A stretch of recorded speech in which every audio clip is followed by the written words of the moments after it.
wabarakatuh. Perkenalkan, nama saya Angga Putra Mahardika dengan NIM 238411100048. Jadi duduknya saya di sini ingin memenuhi tugas mata kuliah jurnalistik yaitu wawancara.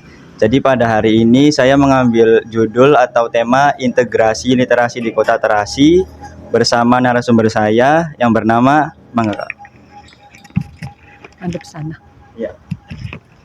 Hai, nama saya Yuning Dharma Malik. Saya dari komunitas literasi Senja.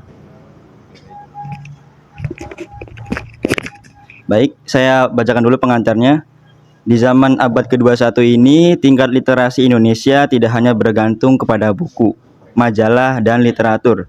Namun kita berliterasi pada sosial media yang terkomposisi oleh tulisan, gambar, serta video. Bagi mayoritas Gen Z, lebih suka membaca pengetahuan lewat telepon genggam daripada buku yang keras. Alih-alih berliterasi dengan buku sebagai latihan, malah terjun bebas di sosial media yang isinya penuh dengan tipu daya. Literasi Senja berusaha hadir untuk mengisi lubang dari kebutuhan literasi dan komunitas ini berharap dengan sebiji benih akan tumbuh kebiasaan membaca sebesar beringin. Baik. Kakak ini ya Kak, penggiat dari komunitasnya Kak? Iya. Jadi mulai saja dari pertanyaan tentang Gen Z dulu yang mungkin ini adalah saya sendiri juga seorang Gen Z. Pertanyaannya adalah bagaimana tanggapan kakak tentang Gen Z yang kurang literasi yang udah tadi dibacakan di pengantar tadi dan cara membangkitkan Gen Z yang nggak suka literasi itu gimana Kak? Mangga. Madep sana juga. Ya. Oke, tadi pertanyaannya adalah seputar Gen Z yang kurang literasi. Sebenarnya saya pribadi pun sebagai Gen Z dan teman-teman yang lain gitu tuh ketika ngeliat dan ngebaca pola Gen Z itu nggak kurang literasi karena memang mereka menyerap informasi dari berbagai macam sumber gitu tuh, apalagi terutama di media karena memang mereka udah terpapar di media sejak sejak usia mereka dari kecil gitu kan. Nah terus cara supaya Gen Z itu suka sama literasi, kita ada caranya masing-masing kayak gitu. Termasuk kalau aku pribadi gitu kan, sebagai Gen Z adalah suka sama literasi itu, kamu misalkan suka literasi tuh memang sukanya di bidang apanya dulu. Karena literasi itu bukan cuman baca buku doang, bukan cuman ngebaca informasi aja, tapi kegiatan literasi itu banyak. Ketika kamu bermedia sosial pun itu tuh termasuk kamu sedang berliterasi juga, kamu menyerap informasi gitu kan, kayak dari informasi yang ada di TikTok, kamu ngebaca komentar orang, kamu ngebaca informasi dari orang lain, itu tuh termasuk dari kegiatan literasi. Nah, ngebangkitin semangat literasinya gimana sih? Walaupun kita hidup berdampingan dengan media, tapi buku tuh tetap jadi sumber utama gitu tuh. Buku tuh tetap jadi sumber utama kita buat menyerap literasi karena memang fungsi buku itu sendiri kan buat sebagai jendela dunia kayak gitu. Dan aku sendiri menyadari bahwa yang namanya buku jendela dunia tuh betul sekali karena walaupun kita mendapatkan informasi dari banyak orang, tapi buku tetap jadi sumber utama kayak gitu. Oke, terima kasih kepada kakak. Oke, terima kasih kepada Kak Yuning. Ini lanjut kepada narasumber yang lebih wow. Coba Kak perkenalkan nama mungkin atau jabatan atau sebagai apa dan di komunitas ini Kak. Mangga. Selengkap-lengkapnya. Halo, perkenalkan nama saya Rian Haryanto. Kebetulan sebagai inisiator dari komunitas literasi Senja. Udah. Ya. Terima kasih Kak. Nah, jadi kita harus tahu dulu nih gitu pengertian literasi ya walaupun bukan secara objektif tapi yang gampang dipahami lah gitu.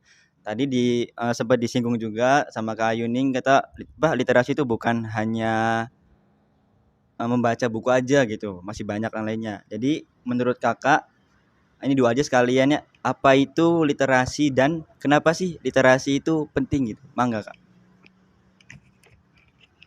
Ya kalau literasi secara pemaknaan yang disepakati oleh banyak orang kan ada 6 tuh, ada literasi digital, literasi finansial, kebangsaan, numerasi dan lain sebagainya lah. Tapi ya secara sederhana ya literasi adalah kegiatan soal memahami segala hal. Kalau dalam konteks misal di Al-Qur'an kan Iqra tuh. Nah, Iqra kan artinya membaca. Kalau membacanya Al-Qur'an berarti mendapatkan pahala, kalau membaca yang lain ya berarti ada yang namanya membaca ayat-ayat kauniyah, ayat-ayat tentang kehidupan gitu loh. Kenapa sih sekarang musim panas tapi ada hujan dan lain sebagainya lah. Kenapa banyak bencana dan lain sebagainya. Itu adalah Iqra dalam versi dan makna yang lain. Jadi ya berliterasi adalah kegiatan membaca, kegiatan menulis, kegiatan berdiskusi. Ya selain itu bagaimana kita meningkatkan ya kapasitas diri kita, gitu loh. Bagaimana melakukan pemberdayaan terhadap masyarakat dan lain sebagainya. Nah, kalau seberapa penting literasi ya sangat penting kan, karena ayat pertama yang diturunkan Tuhan juga kan Iqra gitu loh. Bagaimana membaca adalah barometer dan membaca adalah kunci agar kita bisa memahami banyak hal, bisa lebih luas pemahamannya, terus bisa lebih mengerti, terus bisa tidak taklid buta terhadap suatu informasi, tidak langsung diterima langsung di-share lagi, tapi ditelaah dulu ini hoax atau tidak dan lain sebagainya. Jadi ya sangat penting sekali. Baik, terima kasih Kak. Semoga terjawab ya apa itu literasi dan alasannya. Dan yang kedua, oh ya untuk informasi, literasi senja ini adalah mungkin saya sebutannya adalah turunan dari organisasi yang lebih besar yaitu Senjapreneur gitu. Nah, saya pengen tahu nih gitu, gimana ceritanya Senjapreneur kan organisasi atau komunitas organisasi sih atau UKM ya, yang lebih kepada entrepreneur gitu. Tapi ada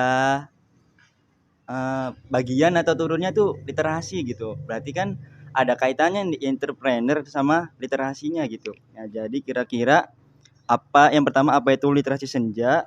Langsung aja ya.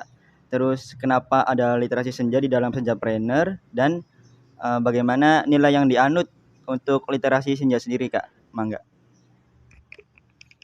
Yang pertama, literasi senja itu komunitas literasi yang bergerak pada dua hal. Pertama pada pendidikan alternatif, yang kedua pada sektor ekonomi kreatif. Gitu. Terus literasi senja bukan turunan dari Senjapreneur, kita berdiri sendiri secara independen. Gitu. Karena kita nggak ada sangkut pautannya dengan kampus. Jadi literasi senja itu ya independen yang diikuti oleh lintas kampus. Itu bahkan ada beberapa teman-teman juga yang dia kuliahnya di Jogja, dia kuliahnya di Jakarta atau kuliah di Bandung. Setelah selesai atau masih mahasiswa, ya banyak ikut-ikut kegiatan kita gitu. Jadi emang independen yang ya bisa diikuti oleh siapapun gitu. Kalau organisasi kampus kan ya hanya di internal kampus doang kan. Kalau literasinya enggak, lintas kampus di Cirebon dan ya siapapun boleh ikut terlibat dalam proses belajarnya gitu. Terus apa lagi tuh? Sama nilai tadi, Kak. Kalau nilainya ya karena emang sejak awal juga kita melihat ya bagaimana sektor pendidikan di kita khususnya ini kan sangat formal ya dalam artian belajar dari mulai PAUD mungkin atau TK sampai kuliah ya kita hanya materi-materi kan yang didapat gitu loh. Bahkan sampai lulus suatu saat nanti ya akan kayak gitu. Makanya literasi hadir itu sebagai pendidikan alternatif buat teman-teman yang udah pendidikan di kampus ataupun tidak berkesempatan melakukan pendidikan di kampus, hanya lulus SMP atau SMA, terus pengen mendalami dunia pendidikan, ya kita menjadi rumah untuk mereka atau ruang bagi mereka. Nah, selain soal pendidikan alternatif, kita juga melakukan pemberdayaan terhadap sektor ekonomi melalui proses pelatihan di banyak sektor, ada di F&B, ada di konten kreator, terus ada lagi di kepenulisan atau ruang profesional. Dan itu bertahap, ada pelatihannya, terus ada pemagangannya, ada pendistribusiannya. Gitu. Jadi ya selain pendidikan, karena kita rasa ya pendidikan juga endingnya akan ke pertahanan pangan kan atau tentang ekonomi.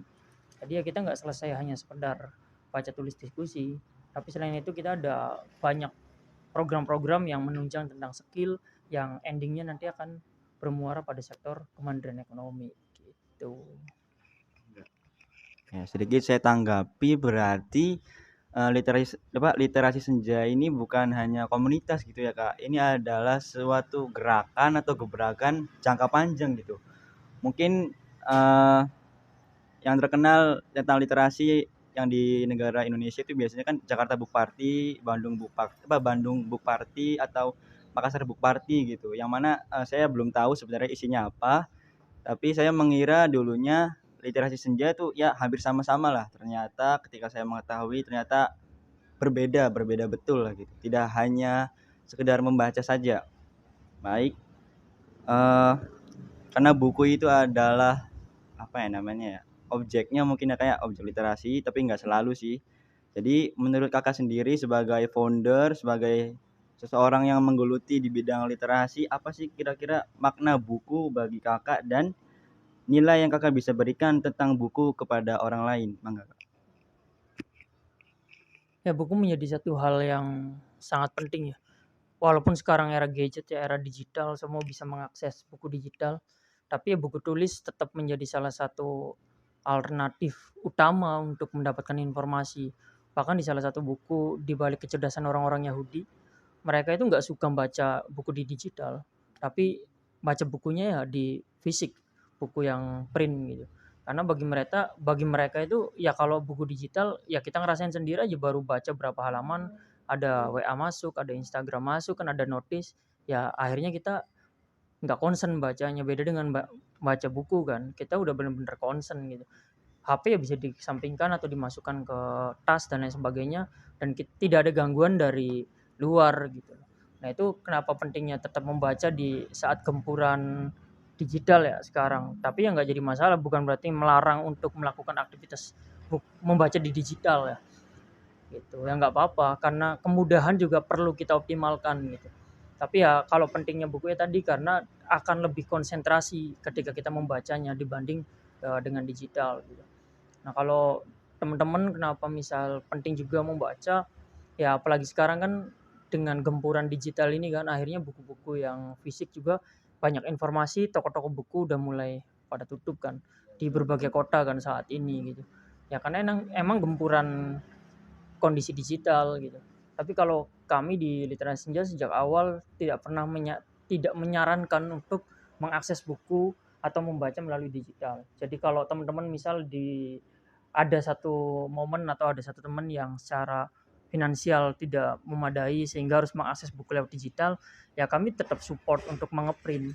Jadi si bukunya itu di print gitu loh. Jadi membacanya nggak di HP tapi di hasil printan itu. Ya itu adalah ikhtiar kita untuk tetap melestarikan gitu loh. Bahwasanya buku itu menjadi satu hal yang penting kan. Gitu. Walaupun perkembangan digital, tapi ya tetap penting. Tapi ya adanya digital tetap ada positifnya kan. Teman-teman bisa lebih mudah, makanya ada salah satu kutipan di toko buku di Jogja itu, kita jangan hanya berhenti membaca quote, tapi harus dilanjutkan dengan membaca buku. Karena kan quote kan identik yang enak-enaknya aja kan. Di digital kan pasti yang enak-enaknya aja yang akhirnya jadi quote dan di-share ke publik kan. Nah, tapi kan kalau satu bundle buku kan nggak mesti semuanya enak kan. Gitu loh. Jadi ada naik turun, ada emosional yang kepancing, apalagi kalau kayak novel, fiksi gitu-gitu kan. Jadi ya akan selalu menarik ketika kita memahami konteks buku fisik ataupun digital. Tapi ya tetap ada plus minus gitu.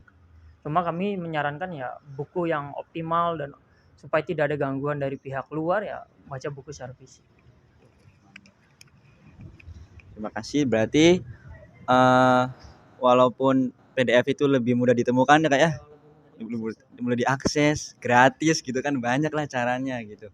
Tapi tetap buku konvensional atau buku yang seperti biasa, buku yang fisik itu lebih perlu karena lebih konsentrasi, tidak ada apa namanya gangguan lah seperti HP dan sebagainya. Nah, oh ya ini Kak, walaupun tadi saya udah jelaskan sedikit, tapi menurut tanggapan Kakak ah tentang itu komunitas-komunitas buku yang seperti di kota-kota besar, seperti kayak Jakarta Book Party, Bandung Book Party, Makassar Book Party. Nah, itu bisa bersatu. Tapi nggak tahu apakah mereka itu mempunyai nilai-nilai lebih dari itu. Sedangkan literasi senja menurut saya itu komunitas yang kuat, yang independen, yang lebih dari komunitas membaca gitu. Apakah bisa bergabung menjadi Cirebon Book Party, namun ada plus minus atau ada plus ada minus atau memang gimana Kak? Coba mangga pendapatnya. Ya kalau camp Jakarta Book Party dan lain sebagainya kan itu hanya nama komunitas yang mengatasnamakan daerah. Jadi sekumpulan komunitas jadi satu, ya enggak juga. Ya di Jakarta juga banyak banyak komunitasnya, nggak hanya Jakarta Book Party doang gitu. Cuma kan yang akhirnya sekarang booming adalah karena gerakannya lewat digital kan gitu. Bukan berarti Jakarta Book Party terus komunitas literasi di Jakarta jadi satu, ya enggak juga. Banyak juga irisan-irisan atau komunitas-komunitas lain di Jakarta gitu loh. Cuma itu adalah satu dari sekian banyak komunitas literasi, entah di Jakarta entah di kota-kota lain gitu. Dan mereka juga kan baru berdiri tahun kemarin akhir kan gitu. Nah sedangkan kita sejak 2018 udah jalan mau 6 tahun sekarang, mau 7 tahun malah gitu. Dan kita juga kalau bicara cabang, kita udah banyak teman-teman yang buka cabang yang hampir sama dengan di sini. Ada di Jawa Timur, ada di Semarang. Kemarin juga sempat ada izin buat di Papua, terus ada di Tasik, di Majalengka gitu. Tapi namanya nggak sama. Namanya emang sengaja kita nggak mau namanya literasi senja. Namanya biar beda-beda gitu. Iya, dan ya komunitas literasi kayak kita misal di selain di literasi senja di Forum Taman Bacaan Masyarakat Kota Cirebon gitu. Ya tetap adanya forum, adanya ruang, adanya komunitas itu bukan berarti pada akhirnya harus menjadi satu juga gitu. Karena di beberapa kota juga tetap sempilan-sempilan atau komunitas-komunitas ya mereka akan banyak dan berjalan masing-masing. Tapi ketika ngumpul bareng apa ya nggak jadi masalah gitu. Ya kayak kami nggak pernah nutup diri untuk tidak berkolaborasi dengan lintas komunitas gitu.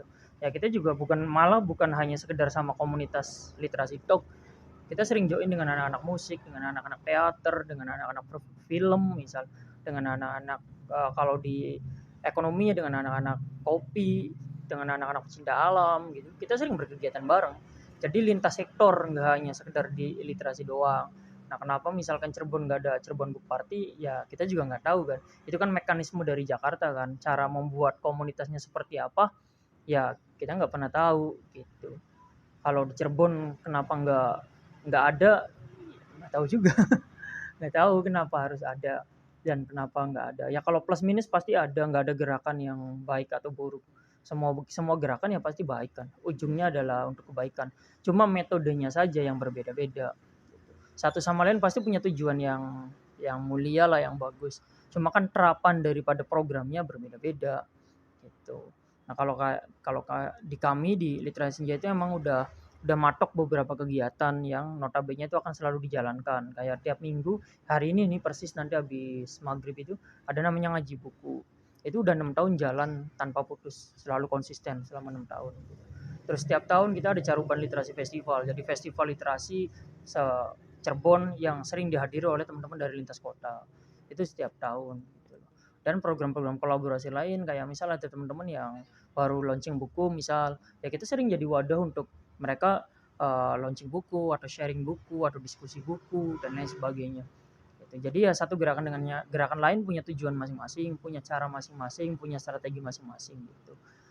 Kalau kami ya gitu. Kalau misal next di Cirebon ada Cirebon Book Party misal, terus mau gabung join atau terlibat ya kita sih welcome-welcome aja. Pun dengan gerakan-gerakan yang lain gitu kan, sama banyak kok gerakan-gerakan yang sekarang bermunculan lewat gerakan digital yang masif juga banyak gitu. Ya kita sih selalu dengan teman-teman selalu membuka diri ya untuk kolaborasi, apalagi kan sekarang eranya kolaborasi, eranya sinergi kan. Satu sama lain untuk apa yang bisa kita lakukan, apa yang bisa mereka lakukan, titik tengahnya apa yang harus kita lakukan bersama gitu. Oke, menarik sekali ini ya teman-teman ya. Jadi membuka pandangan saya bahwa ya integrasi atau menyatu itu nggak seefektif itu atau nggak seefisien itu gitu. Ya mungkin sama seperti dulu ketika negara Indonesia itu silanya yang pertamanya hanya tertuju kepada kepada agama Islam gitu. Namun nyatanya yang memperjuangkan Indonesia bukan cuma agama Islam, justru keberagaman agama itu memberikan corak tersendiri bagi Indonesia. Berarti keren sini ya, berarti bukan suatu negatif juga sih, bukan suatu tanda keterbelakangan gitu. Keren. Nah ini untuk closingan mungkin Kak, tolong kasih satu kalimat atau lebih nggak apa-apa yang mind blowing atau yang kayak merubah persepsi gitu Kak buat Gen Z atau siapapun lah yang masih belum suka baca buku gitu Kak. Mangga. Oke, baca buku itu mengasihkan ya. Walaupun sebagian orang menilai eee, jenuh, bikin bete, nggak ada temennya misalkan. Cuma bagi kami yang sudah bertahan sejauh ini, banyak juga teman-teman yang dari kota-kota besar misalkan, atau ada juga teman-teman yang kuliah di luar negeri. Kalau pulang ya mereka mencari ruang-ruang sesama teman-teman pecinta buku gitu. Jadi kalau teman-teman suka buku, ya jangan hanya selesai di membaca buku sendiri, tapi cari juga ruang-ruang yang sesama pencinta buku. Karena di ruang-ruang itu biasanya akan bertemu dengan banyak sekali teman-teman yang suka buku. Ataupun buat teman-teman yang belum suka membaca, ya mulai dari sekarang, kalau kata Mbak Najwa kan cukup temukan satu buku yang membuat kamu menarik untuk membaca. Setelah itu ya silakan selami dunia literasi yang sangat luas gitu. Jadi ya buku mah apa aja, nggak mesti buku novel, nggak mesti buku sejarah, nggak mesti buku filsafat, nggak mesti buku geografi atau buku-buku politik dan lain sebagainya. Cukup membaca buku yang kamu suka dulu untuk memulai.